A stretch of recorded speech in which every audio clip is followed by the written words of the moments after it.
Little Red Riding Hood. Once upon a time there was a little girl who loved to visit her grandmother. The old woman was always busy making something for her favourite granddaughter. One day she made something very special indeed. It was a beautiful, bright red cape with a hood. The little girl loved it so much that she wore it all the time. Soon everyone started calling her Little Red Riding Hood. One morning the little girl's mother said, "Little Red Riding Hood, your grandmother is not very well.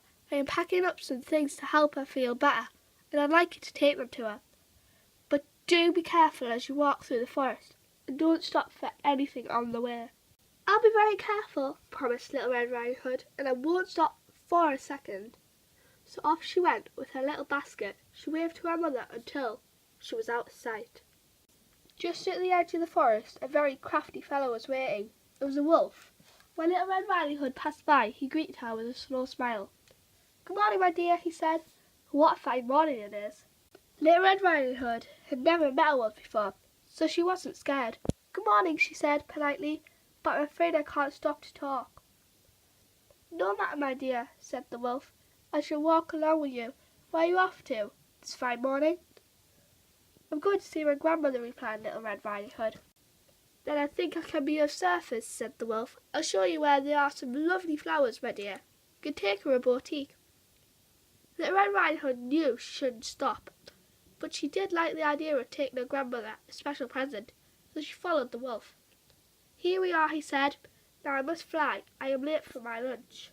When Little Red Riding Hood reached her grandmother's house, she was a little bit surprised to see that the door was open.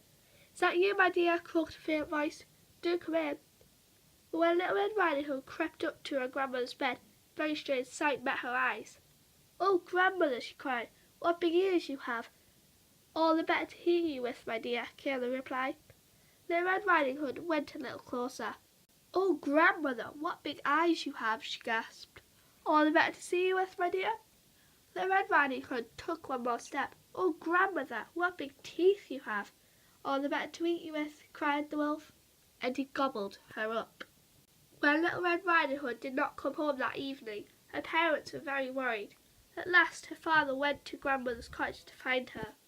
How horrified he was when he found a fierce animal in grandmother's bed. With one blow of an axe he killed the wolf. Then Little Red Riding Hood's father carefully cut open the wolf.